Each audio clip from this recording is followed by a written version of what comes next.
Today's episode of The Anthony Anderson Show is brought to you by Sun Warrior, sunwarrior.com, and Mount Gox, that's mtgox.com, and the thankyoueconomybook.com. You're going to see everything coming in.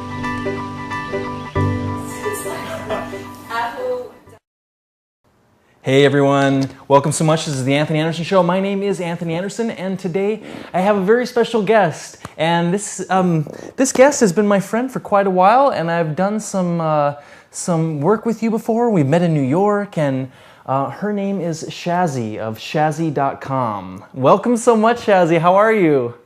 Hiya, I'm fabulous. Yeah, it's really late at night here. I'm loving it. It's so quiet. She's in the UK right now. What part of the UK are you in? In Sussex. Okay. Down south. That's in the, for all the Americans, that's in the south? It's down south, and it's really warm, and it's like the summer. It's lovely. Oh, nice, nice. How just out of curiosity, how cold does it get in the wintertime? Well, here it's got a little bit cold a few times. It snowed me, the first time I lived here, it snowed me in for 2 weeks, and I went like crazy, got cabin fever. It was awful, because I live in the country and there was just no way out for 2 weeks. Yeah. But that's kind of unusual, so it normally doesn't get that cold. You know, it's a little, like New Yorky kind of, not as cold as New York. Oh, definitely not. Yeah. That's freezing, isn't it? Yeah. It's all right. It's kind of, you get some good days. Oh, nice, nice. So, you're a very well-known raw foodist. I would say you're probably the most prominent raw foodist. I don't want to like put any whatever, you know, but you're very well-known, and you have many books. You have a very established website. How did you get into the realms of raw food and becoming such a large player in the raw food world? Oh, it was all by mistake. Just a complete divine mistakes. So I got into raw food because I'd been a vegan for a long time. I was a veggie at 16, a vegan at 18. And when I was 30, I just turned 30, I went raw. And that was, how old am I now? 42. Oh, you're going to tell everybody? Oh my gosh. You turned raw when you were 30. I went raw when I was 30, yeah. Okay. And yeah, so that was like 11, 12 years ago. I seem to have lost a year somewhere. Oh, that's okay though. Something like that. And the reason I managed to stay raw was because in the year 2000, when I went raw, I decided to write a blog on my website, which was Shazzie.com. And what was really interesting was people read it. And I wrote it because I didn't want to fail in public, but I didn't realize that actually so many people were going to read it. Yeah. Because the internet was new then. There were no blogs. There was nothing like that. Yeah. And the universe that said you must do that, and millions of people read it. So I went from being a designer, like a graphical user interface designer and web designer, to changing my life completely. I love it. It's brilliant. And what prompted you to get into raw food? You were a vegan before that, right? Yeah, I was vegan anyway, and it kind of felt a bit like a next step, but also I had a lot of resistance because I liked cooked food. It tastes nice, but I felt really ill. Mostly I felt depressed, so I was a little bit overweight, and I was in quite a lot of pain. I would say that, if I'd have had like some sort of diagnosis, maybe somebody would have said it was fibromyalgia or something like that. But I would wake up at night and my hands would be like claws, just so dried up. Oh. And I'd have to wake up at night and put loads of cream on my hands just to try and smooth them out, just to try and get them straight. And I was so moody. I was like properly moody with everyone. Yeah. And I had this awful black hole depression that just seemed to consume me. So I had the ideal life. I had an amazing house and an amazing job, an amazing boyfriend, amazing friends, all those things. But I felt like I felt like I had nothing inside me. I felt like I was dying inside. So I read about raw food, but there was very little information. I used to work in America quite a lot, so I'd go over there and look for information, and I found a couple of books. But it was really early days. There was nothing really on the internet. apart from a little bit of fruitarian stuff, which I don't recommend people do. Right. But it was all kind of, it's kind of interesting to read. And I just thought, well, you know what, I'm going to do it because I was actually really not very nice to myself. I remember standing in a car park, really like just upset, just after work, just crying and crying and crying. And I just said to myself, you sort yourself out or you'll kill yourself. You're not going to stay like this. And it's amazing how we talk to ourselves, isn't it? You wouldn't expect your best friend to talk to you like that. And so it was this very slow unraveling. I did a lot of stuff before I went raw, just kind of got loads more B vitamins, loads more essential fatty acids, which I was really low in. Okay. And over time, I devised myself what I consider for me the perfect raw food diet, but it took quite a long time. It took 3 or 4 years to really get a diet that works for me. Mm-hmm. And what would be some cornerstones of that approach, of that diet? What would you recommend to people just getting into raw food? What would you say did not work for you, and then where are you at now? Well, the high fruit diet didn't work for me. I tried it and I liked it because it was really simple, and I lost weight and I looked really great and all those things. But over time, things started happening, like my bones, like my ribs started moving, and I'm like, ooh, that isn't right. Yeah. And my nails got thin, and I just felt wrong. I felt wrong on it. So I changed it around a lot, and I ate an awful lot more greens. I mean, I'd already been eating a lot of greens, but just kind of not enough, and not enough algae, and not, nowhere near enough superfoods. So it was like I was eating a lot of good food, but there wasn't anything that was dense in nutrition. Yeah. And I wasn't really supplementing either because I wanted to be natural. It's that thing, isn't it? It's like, that should be a natural diet. We're monkeys. Well, it's just not the case. So I kind of swung the other way and got loads more supplements again and felt really healthy. And so I would say for somebody that's starting on raw food to, enjoy sweet fruit in moderation and make your puddings and all the rest of it, especially when you're starting, because it's brilliant for detox, but it doesn't sustain you for a long time. Mm-hmm. So have that in moderation. Have so many greens, like greens, like 2 pints of green juice a day. And include stuff like kale, some of the brassicas in there. Okay. Have as much wild food as possible because that hasn't been affected like any kind of conventional or even organically grown food. And every day go and pick something from outside. I think that's so important. You and me are really, we would hang out in trees. Do you know what I mean? It's so important to pick from your local environment because it's your local food and it's your local medicine. It's really important. And I would say understand a few superfoods. So have a look at, I've written books like Evie's Kitchen has got loads of information like this in it.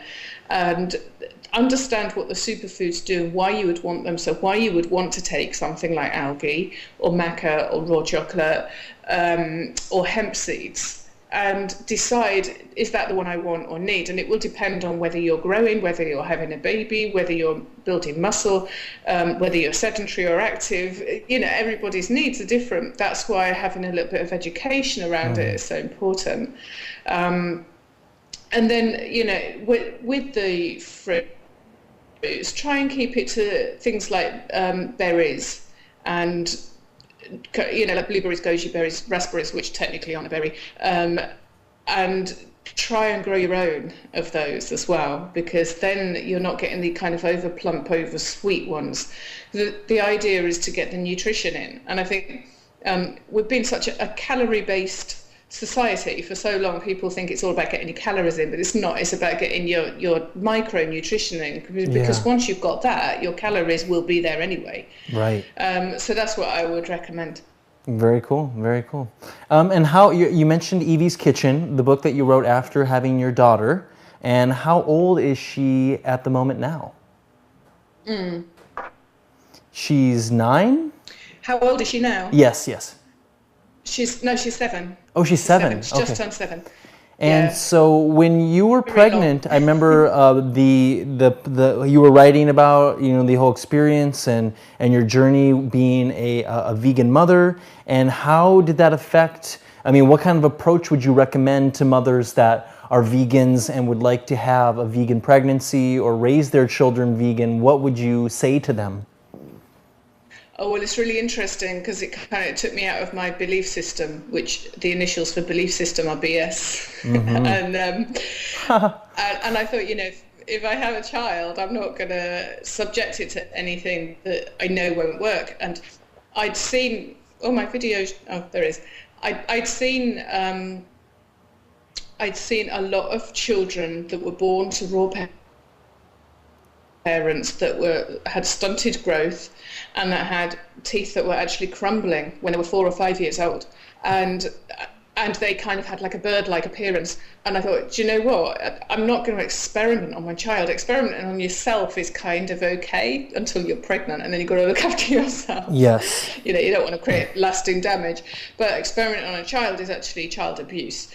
And yeah, I got flamed on the internet for my for things that I said, but basically, I would rather somebody play it safe and have something like a 70% raw superfood healthy diet with their child and give them a smaller amount of cooked food with the correct nutrition that they know they're having, you know, especially if it's whole foods and organic, than somebody trying to do 100% raw diet and it failing because they are not getting enough of certain nutrients.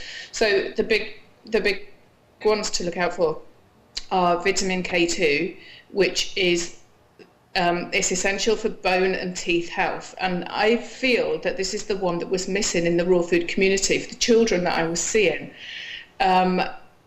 Without vitamin K2, your minerals can't be deposited where they're needed on the bones and teeth. It doesn't matter how much calcium and magnesium and all the rest of it you get, it can't actually be deposited. Now, vitamin K2 is really hard for vegans to get because it's converted from vitamin K1. Vitamin K1 is available in leafy greens. It's abundant in leafy greens, and we can convert a little bit in our tummy, but not actually enough. You can get it in natto, which is a soya product, but it's very hard to find. It's very rare, and also it's really stinky and tastes weird, so people don't generally eat it anyway. Yeah. But where it is abundant is in grass-fed animals, in their organs and in their milk.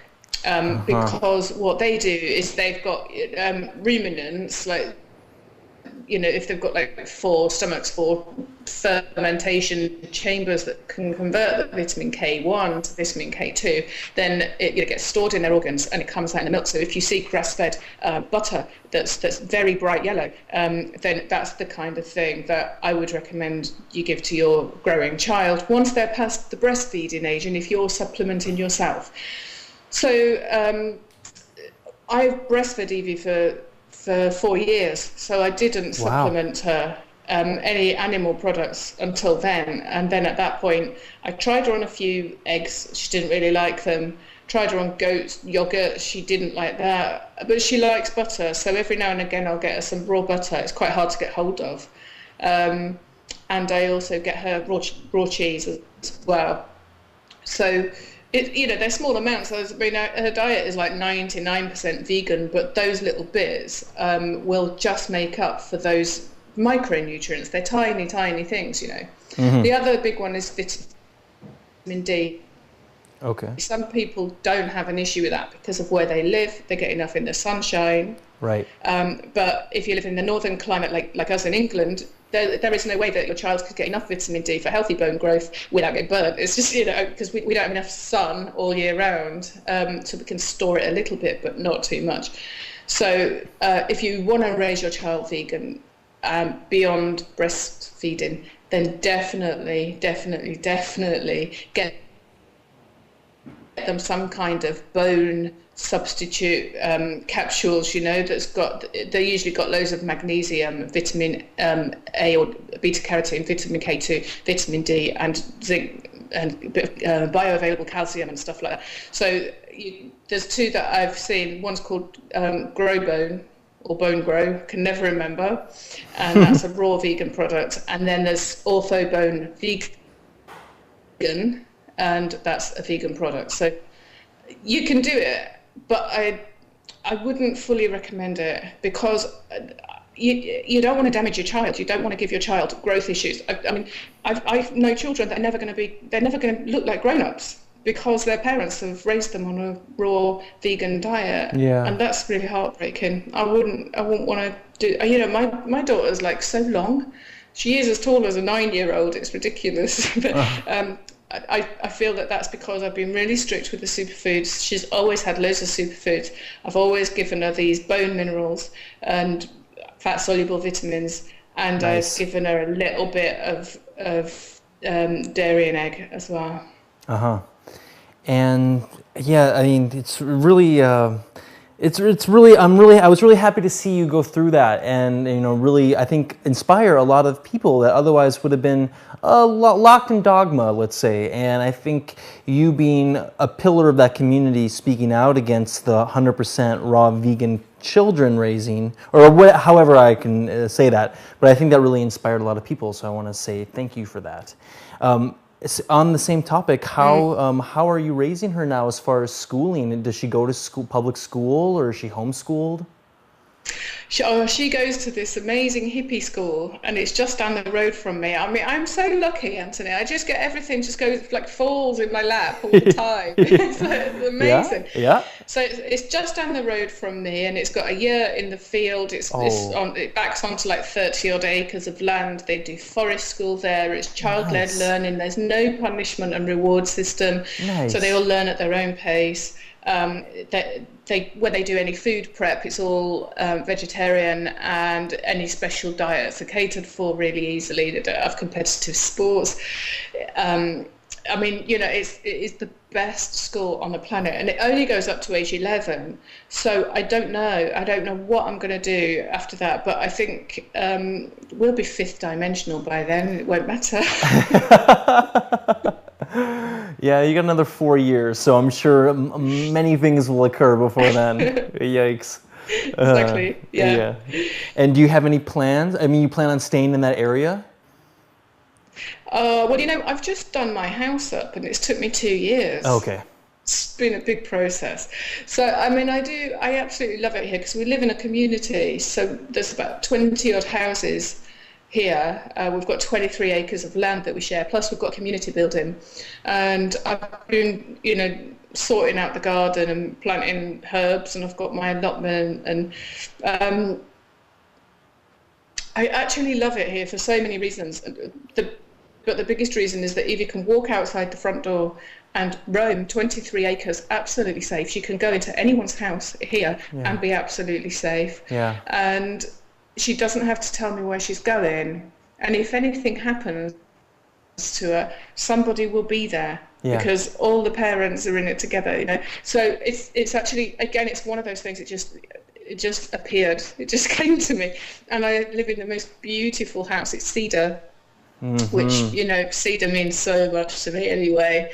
It's made of cedar, it's all glass at the front, so it's really boiling hot all the time. I've just done it up, so it's like fabulous now. It's really quite pretty. Yeah. So I'm not moving yet.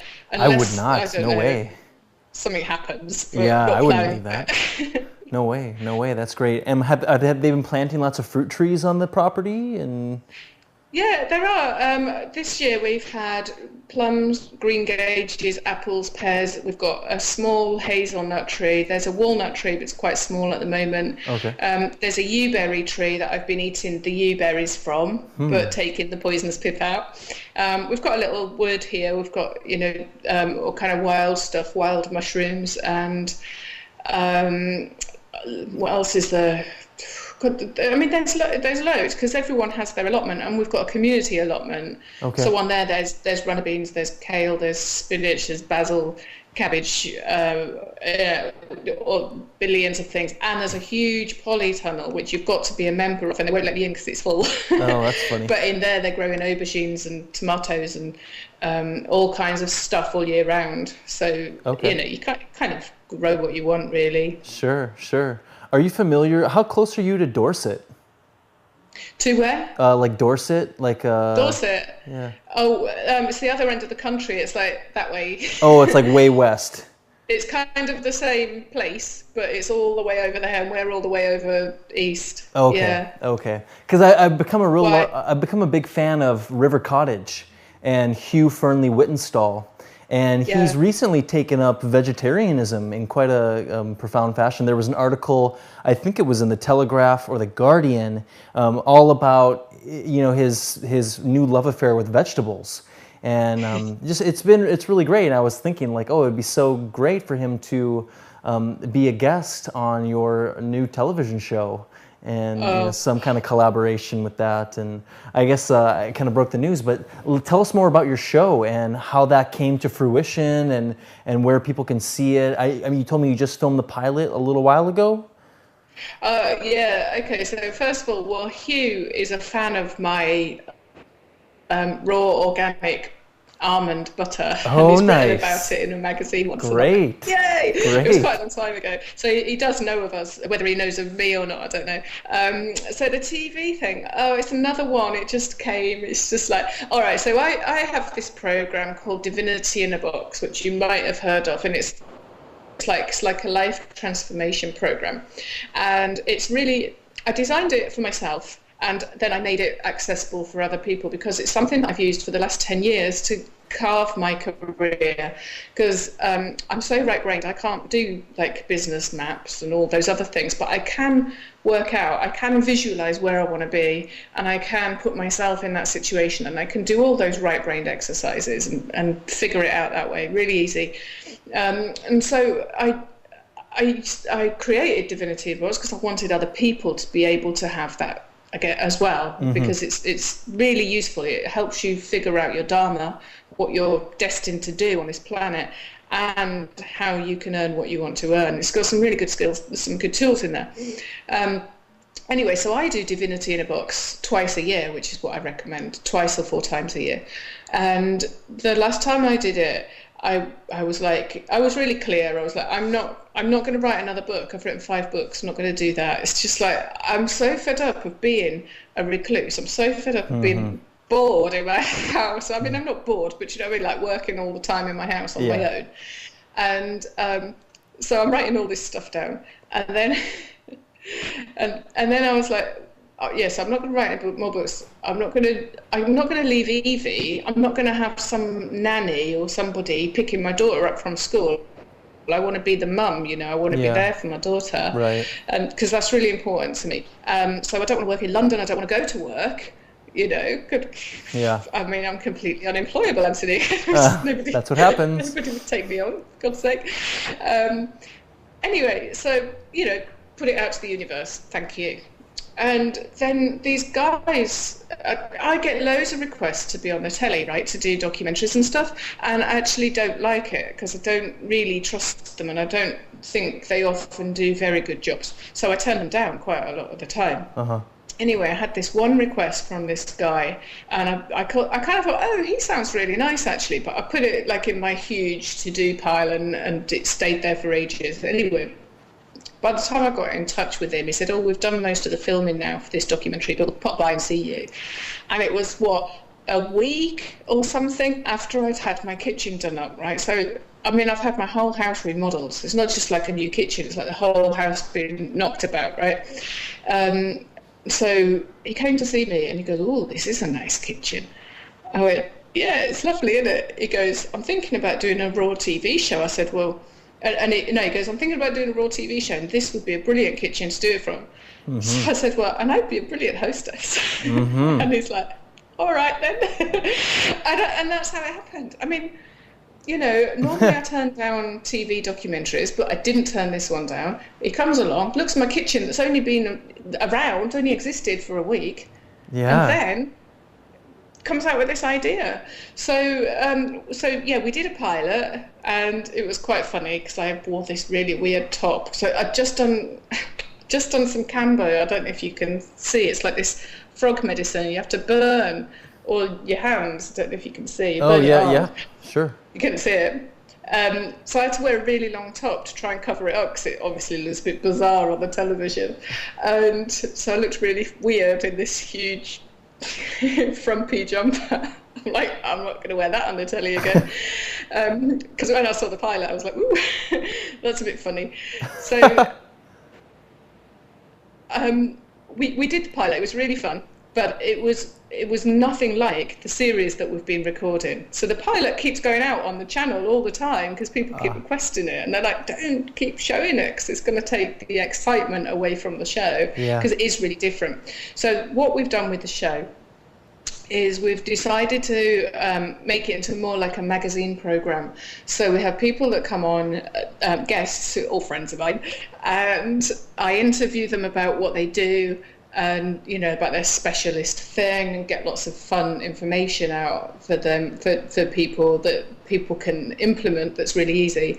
And then they do a recipe, and then I do a couple of other recipes, and then we go on location to somewhere like a raw food place or somewhere relevant.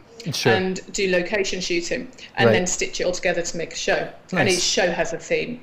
So we're doing 6, we're doing the series, and then we're going to get the whole series out, and it's going to be on Sky Active channel, which is broadcast throughout Europe. And I think I heard that it's broadcast to 32 million people, which is quite exciting, isn't it? Mm-hmm. So I think that would make me famous or something. It'd be a bit weird.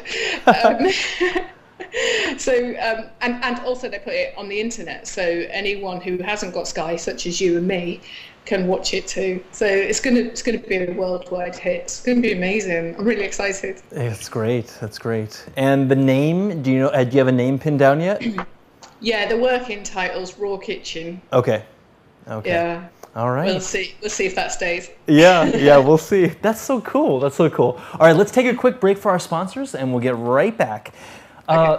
We will go to Sun Warrior, sunwarrior.com. They are, in my opinion, no matter if you're a vegan, a vegetarian, selective omnivore, or a pure carnivore, this is the protein powder to consume. It's rice protein. That's the one they're really well known for. They have vanilla, chocolate, and regular. And it's 98.2% absorbable, which is the key. We're looking for absorption. But they've recently come out with the Warrior Blend, and that is a composition of pea protein, hemp protein, and also cranberry protein. And they mix in a little bit of coconut as well. So really awesome products. I would say it's at the forefront of protein powder technology. Check them out for sure, sunwarrior.com. And Mt. Gox. So Mt. Gox is the largest online exchange service for Bitcoins. And you might be asking, what in the heck are Bitcoins? But Bitcoins are a decentralized currency, and it's an online currency that you can buy, you can use, you can buy whatever you want with it. You can invest because they actually gain value, unlike many other fiat currencies around the world, including the US dollar, which lose their value. Bitcoins actually gain value. So you can use Mt. Gox to turn your Bitcoins into US dollars if you have to buy a few other things, but Mt. Gox can actually be like a bank or a holding house for you. So check them out for sure. It's mountgox.com.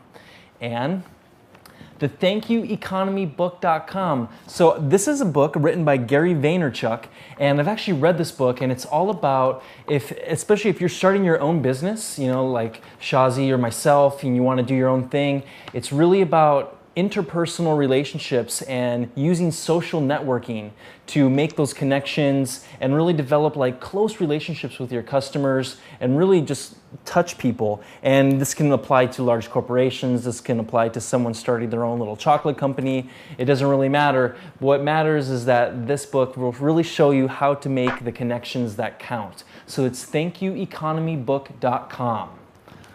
All right, so we're back.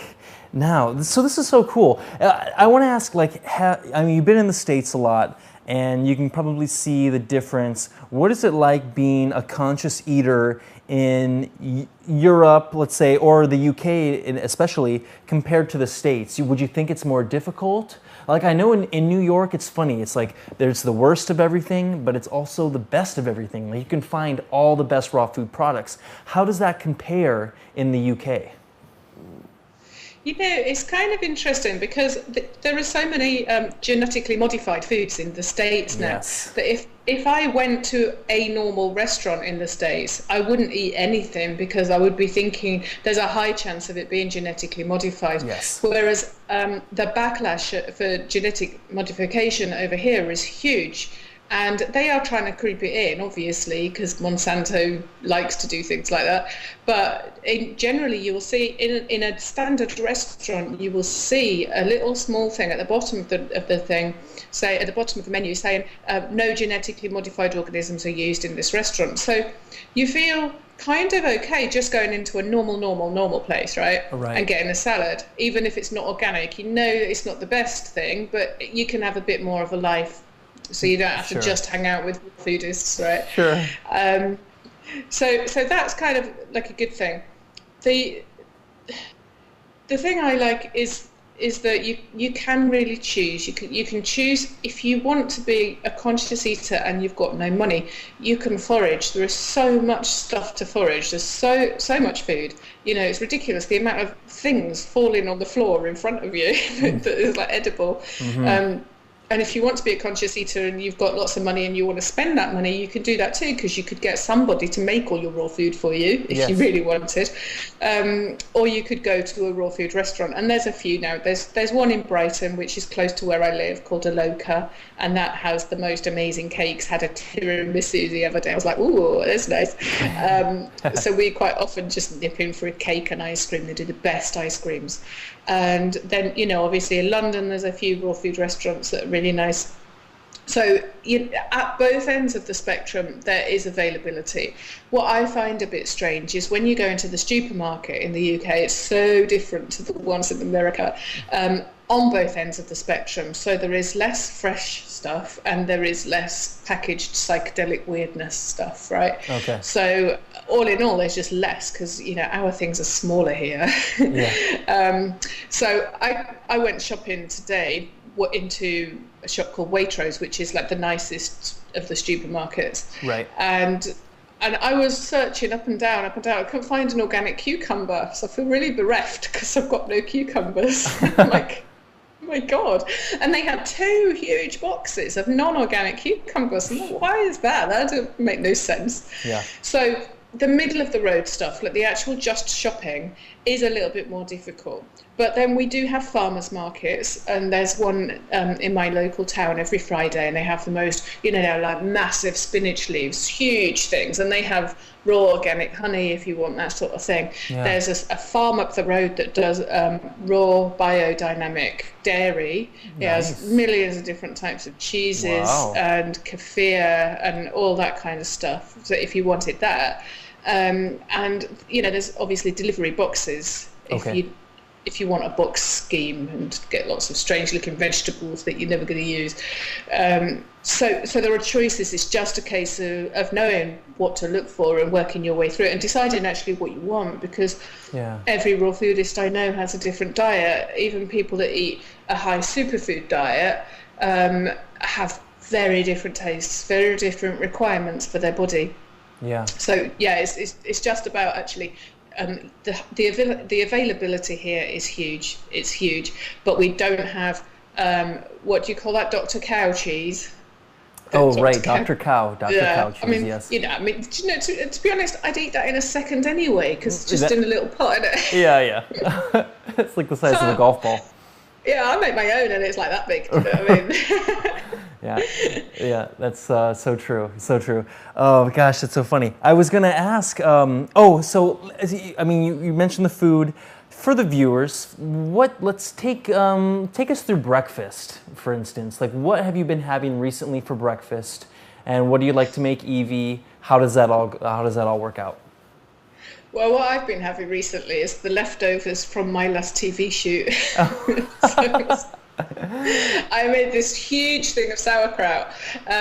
So I've got like this big crock of sauerkraut, and I've got another one going on because I had to do the here's what I made earlier trick. Yeah. So I'm all about the sauerkraut at the moment. Yes. And this big old fermented cheese. And I get these really nice crackers. They're from a company called Inspiral, and we sell them. They are beautiful. They sell different flavors, and they're all got loads of superfoods in. So my favorite ones are the reishi crackers that they do. They're beautiful. Cool. So my breakfast today, for example, was these reishi crackers with a big thick slab of fermented cashew cheese, and then laid and loads of sauerkraut. Nice. And in the sauerkraut, I put loads of big chunks of broccoli in. Oh. So then they were on top. And then I put loads of garlic in as well, and I put them on top, so I probably really stink. I'm sorry. Yeah, we can smell you over in New York. I'm glad you're eating fermented foods too. I was just going to ask you if you include a lot of fermented foods in the diet, so that's great. So it's not like you're making breakfast food for breakfast. You're kind of going free flowing, just whatever is around. It doesn't have to be too structured. Oh yeah, I'm not organised. I'm not that kind of person. And also, it depends what I'm doing. Like, I took up boxing recently, well, about 5 months ago, and when I'm on a day where I'm boxing, I will eat a bigger diet, but I'll also have a lot more liquid beforehand, because you get really hot and sweaty and lose a lot of liquid. Yeah. So it really depends what I'm doing on the day and what I've got planned, because when people go average day, you're like, I don't have an average life, so I couldn't say it. Right. Have you been any kind of cleansing tips for the viewers, like colonics, dry skin brushing, sauna, anything like that? Any kind of tips, did you say? Yeah, any kind of tips, any kind of methods of detox that you've been doing. Detox. Yeah, well, I wrote Detox Your World. Yes. In 2002. Okay. Something like that, quite a long time ago. And that's got a whole section called Detox Helpers in it. Now, I've just revised the book because it's getting published by a US publisher next year. Oh, congratulations. So it's really good news. And I revised that whole section. So some of the things that are in there now, if I can remember, put me on the spot, there's a thing called a water cleanse, which is really easy. Okay. And that is not fasting. So you eat kind of just a bit lighter than normal, but you don't really change your diet too radically, but you drink 2 or 3 times the amount of water that you would normally drink. Okay. And because water's a solvent, it flushes you out, and it's really easy. You can carry on with your day. You don't have to take to your bed or meditate or do anything. You can just do it along with your normal life. Mm-hmm. So that's quite a nice one. I'm a big fan of enemas. Mm-hmm. I just did one just before our show. You'd be pleased to know. Thanks. And enemas are amazing. You can get so many things into the enema bag that can cleanse you, that can add nutrition to your body, and you can get these little bulbs that you could fill up with something like Udo's oil. Okay. High omega oil, and then you can squeeze that into your bum and you kind of hold it for 20 minutes, because your colon is really good at absorbing stuff. So if somebody's got issues with absorbing stuff through their stomach, if they don't have enough hydrochloric acid and stuff like that, then it's a good way of getting nutrients into a body while they're starting to get stronger. Yeah. So enemas are just brilliant. You can use, put a couple of bits of essential oil in, like a couple of drops of peppermint or something like that, and it helps. It can clean it out. You can get rid of parasites. You can get rid of candida. You can do all kinds of things. Really good. What other detox things? I think infrared saunas are amazing. If you can get into one, they're still, I wrote about them in 2002 in Detox Your World, and they're still really not that common, which is very bizarre. Yeah. But if you can get into one, because it heats you up, it's not like a microwave, it's not unhealthy, but your environment doesn't get that hot, it's just your body heats from the inside, and it's like the equivalent of doing a 30-minute jog or something. Okay. So it can melt heavy metals, take them, march them out of your body, and if anyone's ever had amalgam fillings or anything like that, it's a really good way of ensuring you haven't got any of that stuff lying around in your body. Absolutely. Yeah, skin brushing's good. I don't like doing things that I have to do. Right. Yeah. Kind of rebellious. I know what you mean. Sure. I like things that are because a lot of detox stuff actually is really luxury. So you can go for a massage, for example, and ask for a lymph drainage massage, and it will hurt a little bit, but most of it won't. Most of it will be real pleasure. So that's what, that's the kind of detox stuff that I recommend for people, because it isn't then another chore. It's not like washing up. It's actually something that they look forward to. Well put. So doing yoga or something like that, or having a bath with loads and loads of healthy salt in it, or a clay mask on your face and on your body. Sure. Those are stuff like that, or even drinking clay. Sure. They're all really good detoxes and they're fun. Yeah. Do you do any rebounding? Say that again? Do you do any rebounding? Rebound, yeah, I've got one out in my garden. Yeah. Okay, yeah. But again, I don't like being told what to do, so I don't do it all the time. Right. This is a kind of a funny one, but it was very effective for me, was standing in the shower and then letting hot water blast my back for like 2 or 3 minutes. And then I would do really cold water for 30 seconds.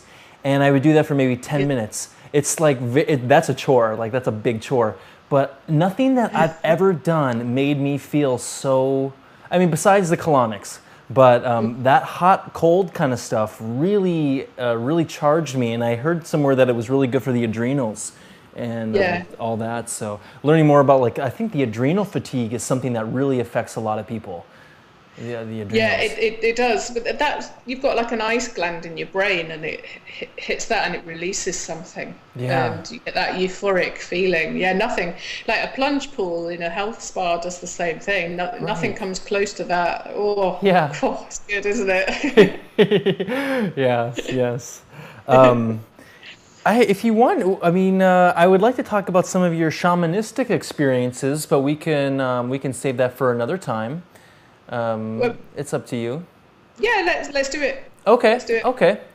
So have you? I mean, you've had some experiences with the beverage known as ayahuasca, the plant medicine known as ayahuasca, and what have been your experiences with that? Okay, so yeah, I've done ayahuasca ceremonies quite a lot, and I also sometimes have some and I do it on my own. Mm-hmm.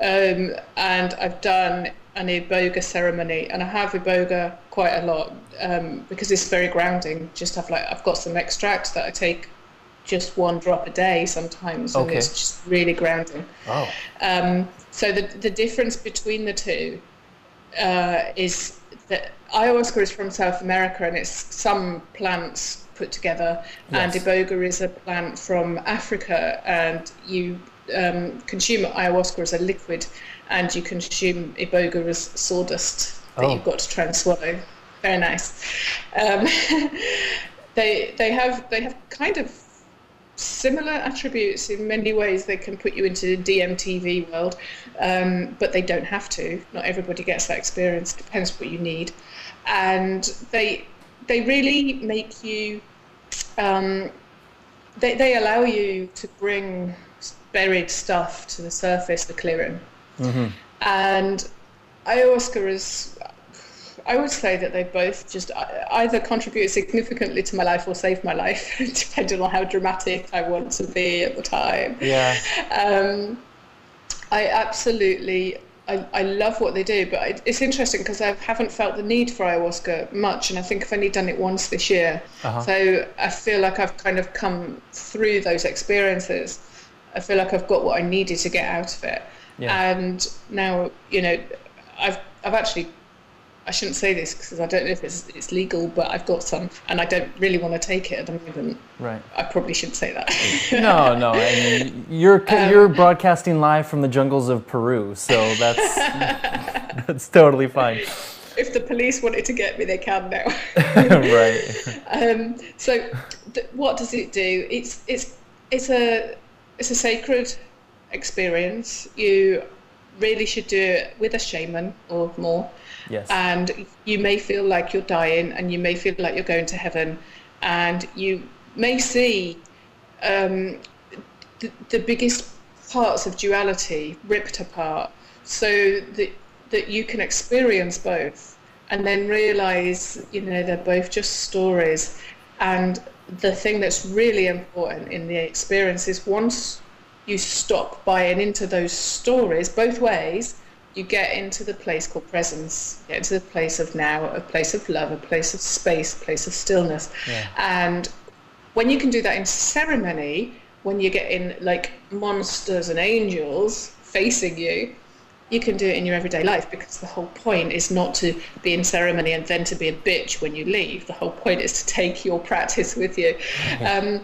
And it can take a while. I've been doing it for a few years, but I've noticed massive differences, and I absolutely love it. I love it so much, and I just wish that it was part of the national curriculum for schools. I wish it was the law that people had to do it, because it would change the world immediately.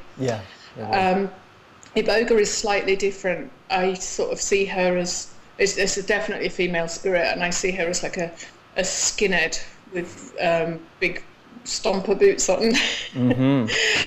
And she's harsh, and she's got like a wooden spoon, and she stirs it, right? So I saw my whole life flash before me. I don't know if you've ever seen like Bruce Perry when he's done his journeys in the jungle, but you can't describe it, because no matter what I say, it doesn't matter what actually happened in the 72 hours. I mean, I was sick and I pooed myself at the same time. Oh, God. I was like, what am I doing? It was just so awful. But, all that stuff is kind of secondary to what it's actually doing, because now the Iboga spirit is working through me, and she is so utterly protective. She doesn't allow for any bullshit. Any BS. She doesn't allow for any of that.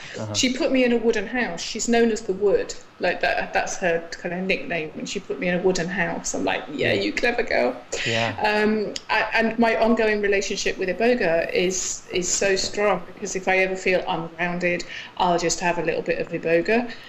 If I feel like I've got a bit of a process coming up with something that's not been resolved or something that's been hidden, I'll have a little bit of Iboga. Or if I just want some, I'll have some. But it's absolutely non-addictive. I mean, I'm talking about 1 drop of the extract a day. It's nothing. And it's really safe when you do the process in the guidance, under the guidance of a trained shaman. But it's a very tough process. When we all did Iboga, we all said afterwards, well, that makes ayahuasca look like a pussycat, doesn't it? Wow. I mean, hardcore is not the word. I was surprised I was still alive after what I went through for those 72 hours. Yeah, kind of happy that I was still alive. Very, very hard. And it's a rite of passage in Africa. The Bwiti tribe, the Pygmies, have it as a rite of passage when the kids grow up. And they all do it. They all have to do it. And then the other thing that I've been involved in is Kambo, which is the frog medicine. Now, for me, being like a militant vegan, that's actually been a bit of an issue, because it's taking something from an animal, and I didn't think I would do it. But the Kambo that is used in our ceremonies is humanely harvested, so they hold it and they sing to the frog until it releases the medicine, and then they let it go.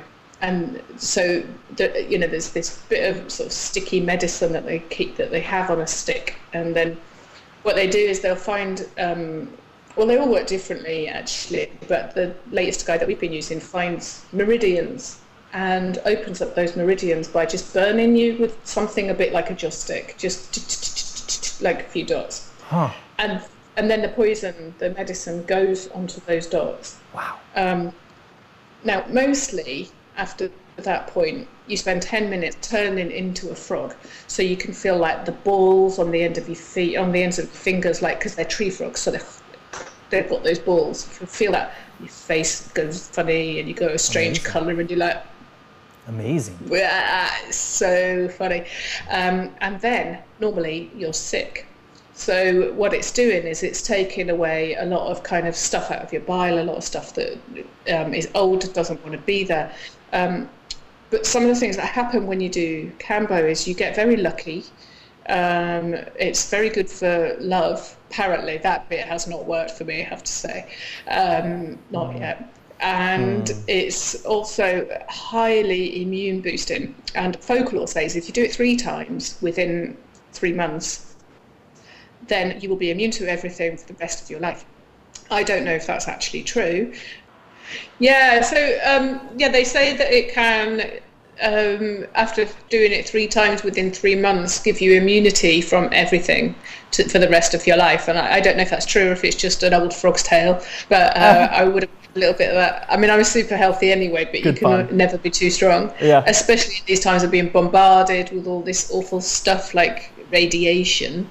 You know, you want immunity, that's what you want to go for. So I fully respect the frog, and I wouldn't do it if the frog was damaged in any way or cajoled, but it's done in a really lovely way. They sing these actual Cambo songs that they've made up to it.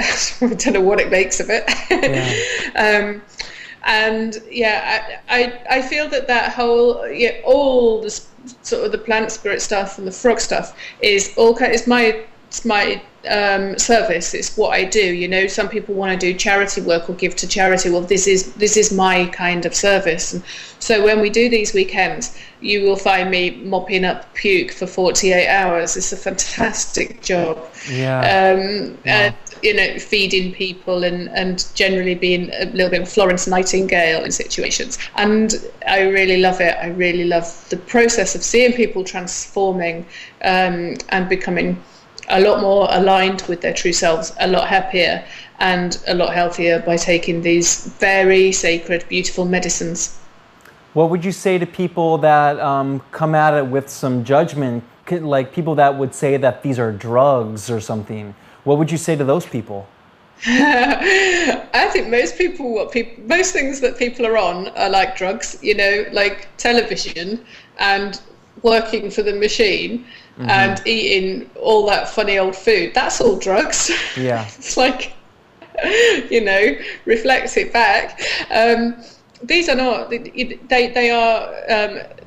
they are ways of improving yourself, and generally it depends on what you want to see a drug as. But I generally see, you know, destructive drugs, like certain class A drugs, as not improving yourself. And things like the plant spirits are there to improve yourself. It's a very very personal journey. It's definitely not what everybody would do, and sometimes that can be from preconceived ideas. But I know of a lot of people who've changed their minds about it once they've done it, or once they've had somebody actually really explain it to them.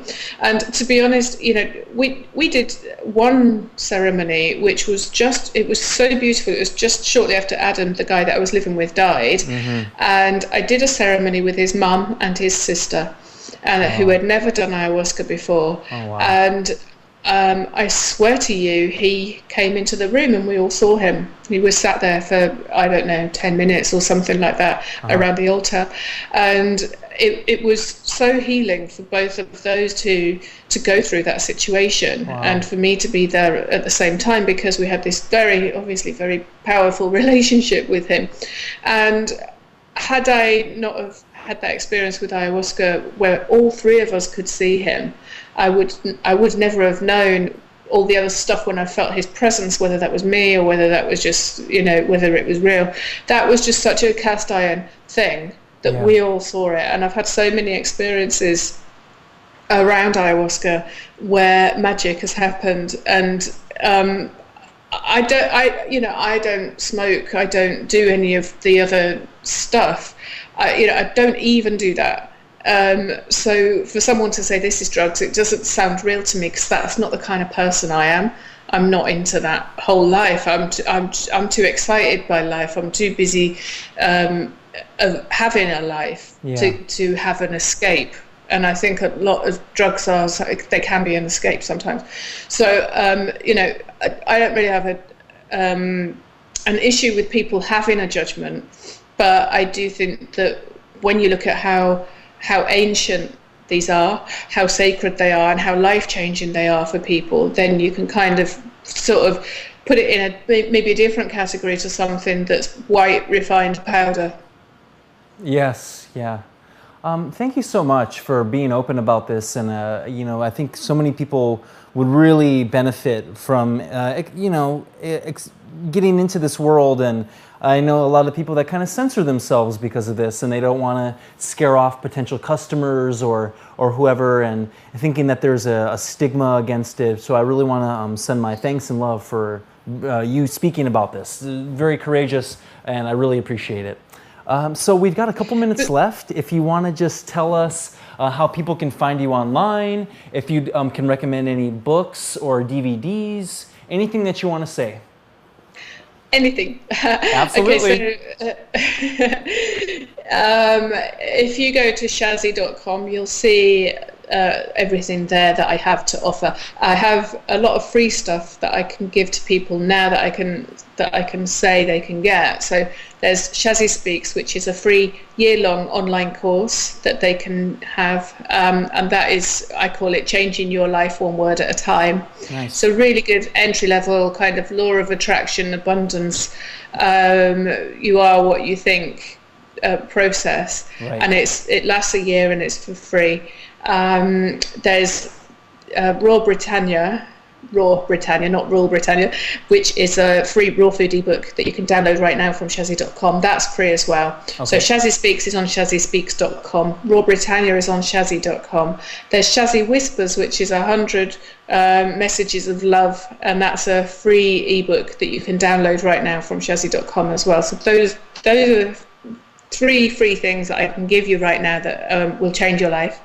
And then cheapy things, I've got my app, which is 97 reasons to eat raw food. I should know. 97 reasons to eat raw food, and it's a really nice iPhone app.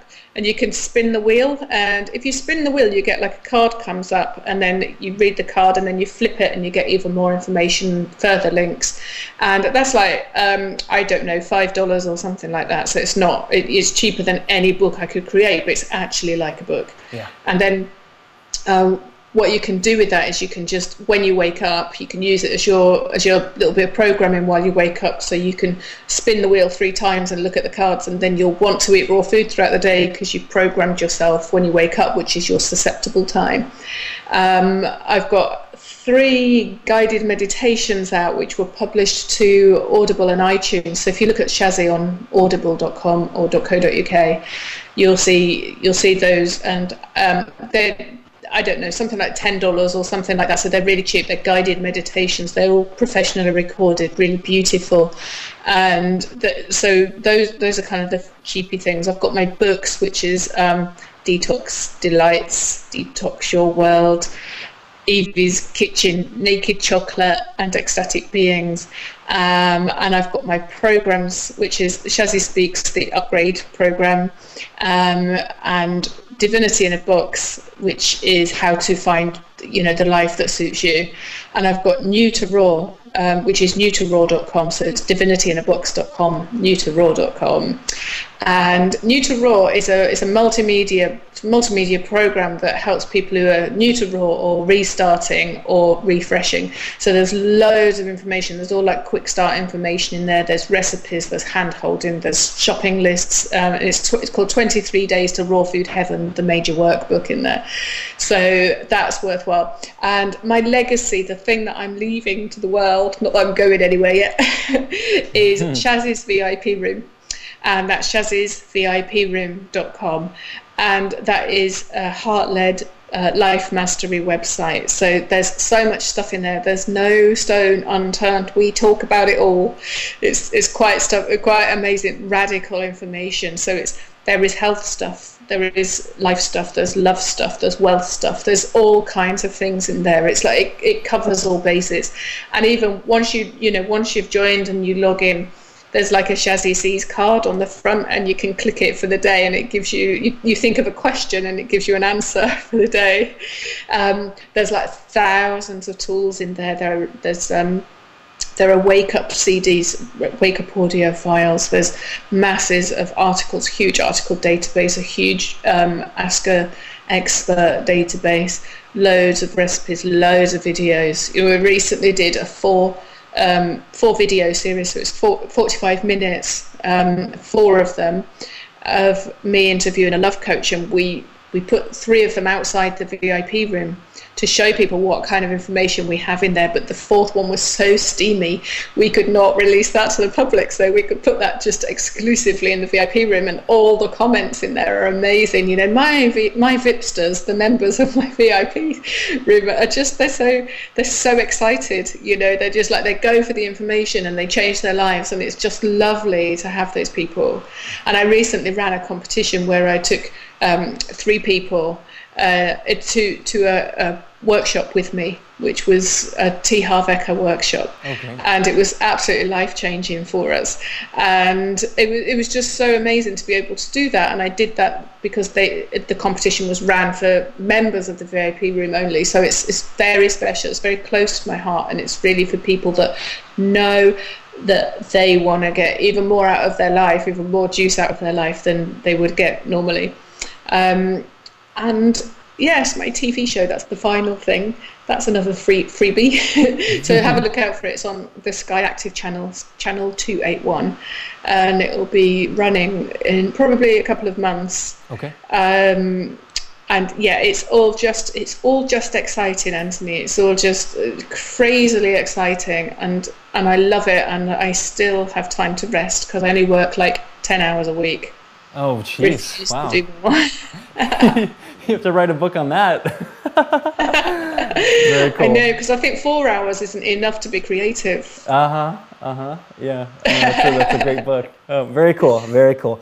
All right, well, thank you so much for staying with us, and thank you for staying up late. I know it's almost midnight there right now, so from the bottom of my heart, thank you so much, and please come back again, and good luck with everything in the future. You're doing so great. I'm so happy for you.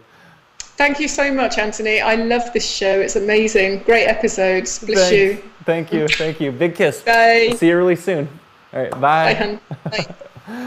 All right. Thanks so much, everybody. My name is Anthony Anderson, and this is episode, I think it's 14 of the Anthony Anderson Show. And that was Shazzie, so Shazzie.com. And all the great stuff. That's like the main, the mother portal, and that'll take you to everything. You got to go check out Shazzie's VIP room as well. And again, thanks so much for watching, and I'll see you next time. All right, lots of love. See you soon. Bye-bye.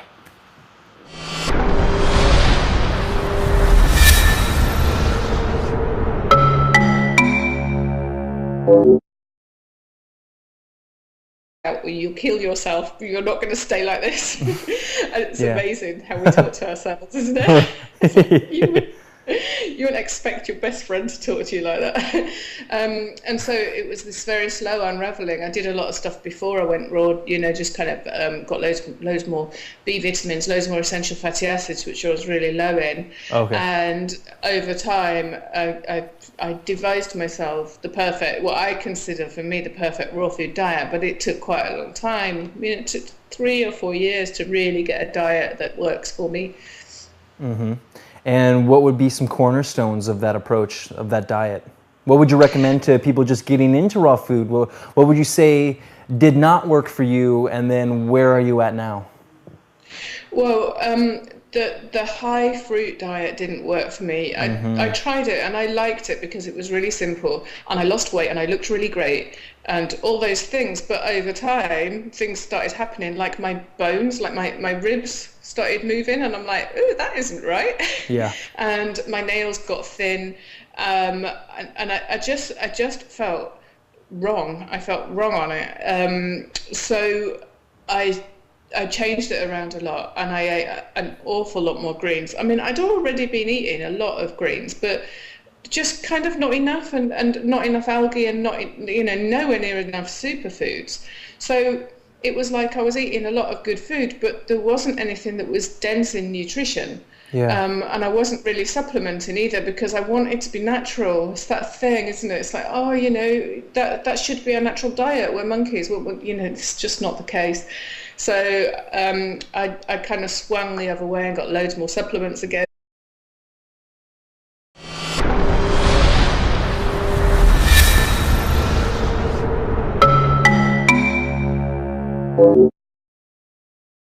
Today's episode of The Anthony Anderson Show is brought to you by Sun Warrior, sunwarrior.com, and Mount Gox, that's mtgox.com, and the thankyoueconomybook.com. you're gonna see everything coming in.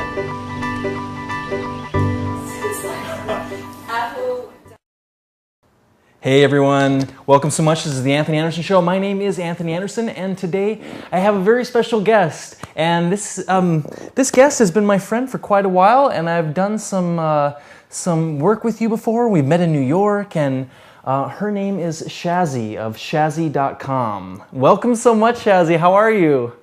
Hiya, I'm fabulous. Yeah, it's really late at night here. I'm loving it. It's so quiet. She's in the UK right now. What part of the UK are you in? In Sussex. Okay. Down south. That's in the, for all the Americans, that's in the south? It's down south, and it's really warm, and it's like the summer. It's lovely. Oh, nice, nice. How just out of curiosity, how cold does it get in the wintertime? Well, here it's got a little bit cold a few times. It snowed me the first time I lived here. It snowed me in for 2 weeks, and I went like crazy. Got cabin fever. It was awful because I live in the country and there was just no way out for 2 weeks. Yeah. But that's kind of unusual. So it normally doesn't get that cold. You know, just like New Yorky kind of. Not as cold as New York. Oh, definitely not. Yeah. That's freezing, isn't it? Yeah. It's all right. It's kind of, you get some good days. Oh, nice, nice. So, you're a very well-known raw foodist. I would say you're probably the most prominent raw foodist. I don't want to like put any whatever, but you're very well known, and you have many books. You have a very established website.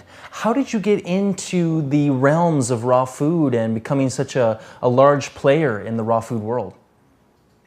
Oh, it was all by mistake. Just complete divine mistakes. So I got into raw food because I'd been a vegan for a long time. I was a veggie at 16, a vegan at 18. And when I was 30, I just turned 30, I went raw. And that was, how old am I now? 42. Oh, you're going to tell everybody? Oh my gosh. You turned raw when you were 30. I went raw when I was 30, yeah. Okay. And yeah, so that was like 11, 12 years ago. I seem to have lost a year somewhere. Oh, that's okay though. Something like that. And the reason I managed to stay raw was because in the year 2000, when I went raw, I decided to write a blog on my website, which was Shazzie.com. And what was really interesting was people read it. And I wrote it because I didn't want to fail in public, but I didn't realise that actually so many people were going to read it. Yeah. Because the internet was new then. There were no blogs. There was nothing like that. Yeah. And the universe that said you must do that, and millions of people read it. So I went from being a designer, like a graphical user interface designer and web designer, to changing my life completely. I love it. It's brilliant. And what prompted you to get into raw food? You were a vegan before that, right? Yeah, I was vegan anyway, and it kind of felt a bit like a next step, but also I had a lot of resistance because I liked cooked food. It tastes nice. But I felt really ill. Mostly I felt depressed. So, I was a little bit overweight, and I was in quite a lot of pain. I would say that, if I'd have had like some sort of diagnosis, maybe somebody would have said it was fibromyalgia or something like that. But I would wake up at night and my hands would be like claws, just so dried up. Oh. And I'd have to wake up at night and put loads of cream on my hands just to try and smooth them out, just to try and get them straight. And I was so moody. I was like properly moody with everyone. Yeah. And I had this awful black hole depression that just seemed to consume me. So I had the ideal life. I had an amazing house and an amazing job, an amazing boyfriend, amazing friends, all those things. But I felt like I felt like I had nothing inside me. I felt like I was dying inside. So I read about raw food, but there was very little information. I used to work in America quite a lot, so I'd go over there and look for information, and I found a couple of books. But it was really early days. There was nothing really on the internet, apart from a little bit of fruitarian stuff, which I don't recommend people do. Right. But it was all kind of, it's kind of interesting to read. And I just thought, well, you know what, I'm going to do it because I was actually really not very nice to myself. I remember standing in a car park, really like just upset, just after work, just crying and crying and crying. And I just said to myself, you sort yourself out, and felt really healthy. And so I would say for somebody that's starting on raw food to, enjoy sweet fruit in moderation and make your puddings and all the rest of it, especially when you're starting, because it's brilliant for detox, but it doesn't sustain you for a long time. So have that in moderation. Have so many greens, like greens, like 2 pints of green juice a day, and include stuff like kale, some of the brassicas in there. Okay. Have as much wild food as possible, because that hasn't been affected like any kind of conventional or even organically grown food. And every day go and pick something from outside. I think that's so important. You and me are really, we would hang out in trees. Do you know what I mean? It's so important to pick from your local environment, because it's your local food and it's your local medicine. It's really important. And I would say understand a few superfoods. So have a look at, I've written books, like Evie's Kitchen has got loads of information like this in it. And understand what the superfoods do and why you would want them. So why you would want to take something like algae or maca or raw chocolate or hemp seeds, and decide, is that the one I want or need? And it will depend on whether you're growing, whether you're having a baby, whether you're building muscle, whether you're sedentary or active. Everybody's needs are different. That's why having a little bit of education around it is so important. And then, with the fruits, try and keep it to things like berries and, like blueberries, goji berries, raspberries, which technically aren't a berry,